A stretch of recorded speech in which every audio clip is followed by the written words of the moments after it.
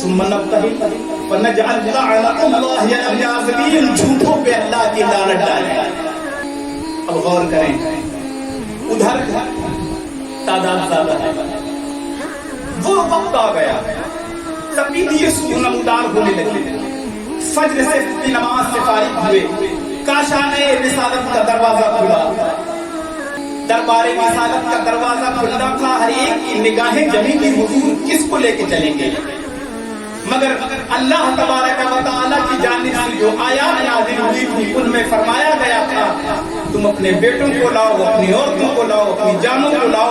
نبی اپنے گھر سے نکلے، دونوں انگلیوں کو شہزادوں کے ہاتھ میں تھما دیا اور کہا حسن میری انگلی کو پکڑ لو، حسین میری انگلی کو پکڑ لو۔ آگے میدان مباہلہ کی طرف نکل رہے ہیں، سندھ میں ہے، چھوٹا تمسنی کا وقت ہے، امام علی مقام اور ان کے بھائی حضرت امام حسن مجتبیٰ، امام حسین و حسن نے انگلیاں کس کی تھامی ہیں؟ رسول اللہ کی تھامی ہے۔ کہاں جا رہے ہیں؟ میدان مباہلہ کی طرف جا رہے ہیں۔ مد مقامی کی تعداد کتنی ہے؟ 70 ہے۔ اب کون ہے؟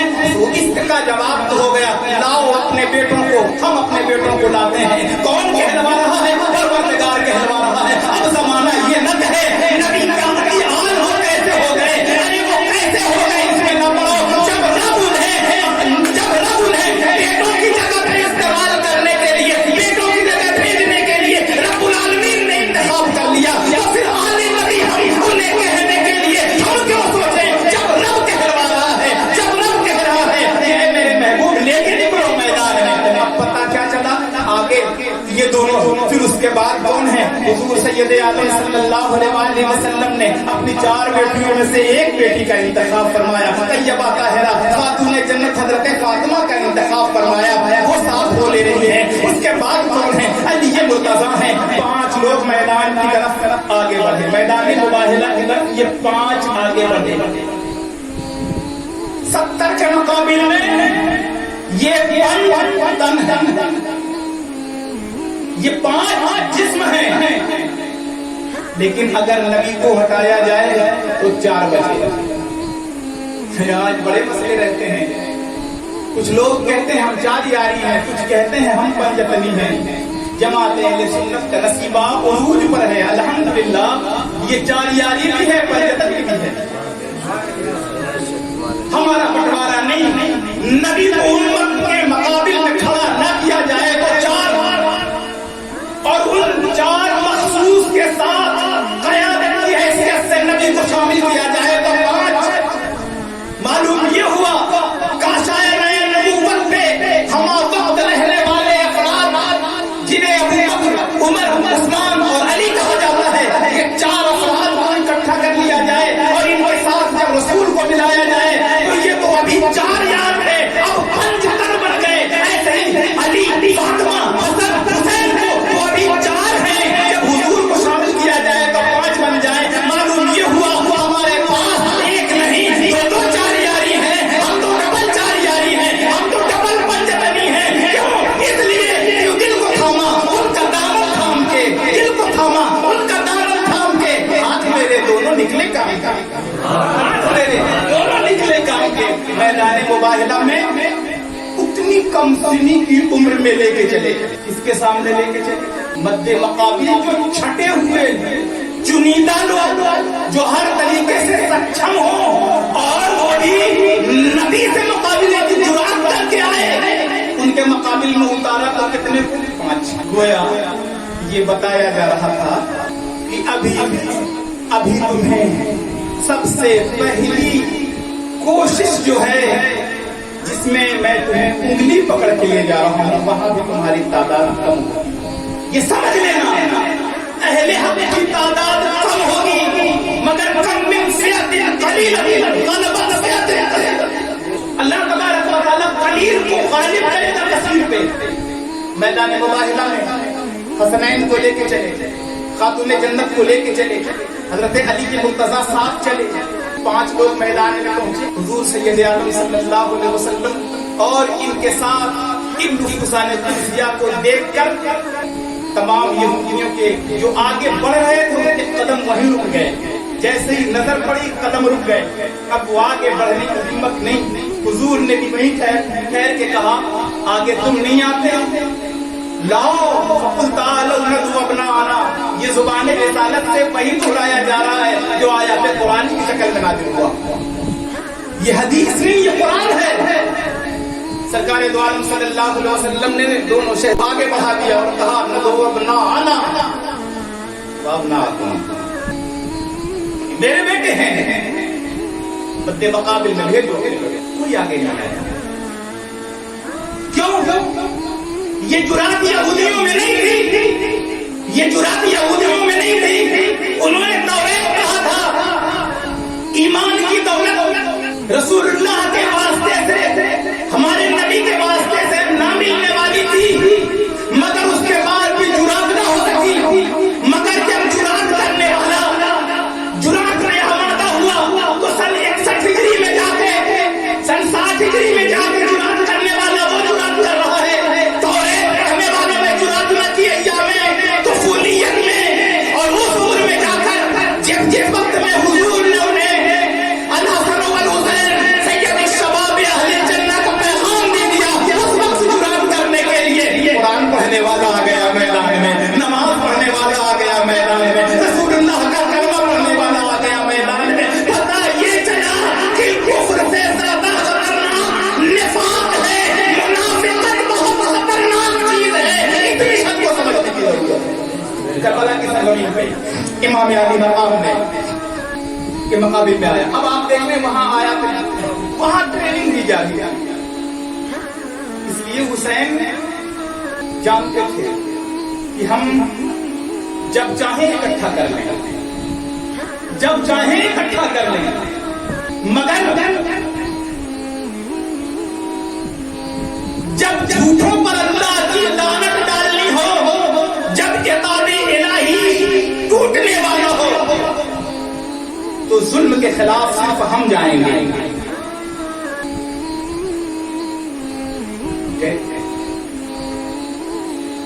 صحیح بات ہے. جن کا پرائمری سبجیکٹ اتنا مضبوط ہو، اب تو بہت اوپر جا چکے ہیں. کربلا کی سرزمین پر پہنچنے سے پہلے راستے ہی میں معاشرہ کر لیا گیا. معاشرہ کرنے والا روک بھی دیتا ہے راستہ. کچھ دیر کے بعد یہ ہو جاتا ہے، اعلان حکم نامہ بھی نافذ ہو جاتا ہے کہ ان کو کوئی سامان رستے نہ پہنچایا جائے. پھر یہ ہو جاتا ہے کہ فرات پہ پہرا لگا دیا جائے. بات یہ ہے کہ یہاں کرامت نہیں دکھانی تھی، یہاں استقامت دکھانی تھی. دو چیزیں ہیں، غور کریے گا. جہاں کرامت کی ضرورت ہوتی ہے وہاں کرامت دکھائی جاتی ہے، جہاں استقامت کی ضرورت ہوتی ہے وہاں استقامت دکھائی جاتی ہے. اور یہ نبی کی سیرت سے ثابت ہے.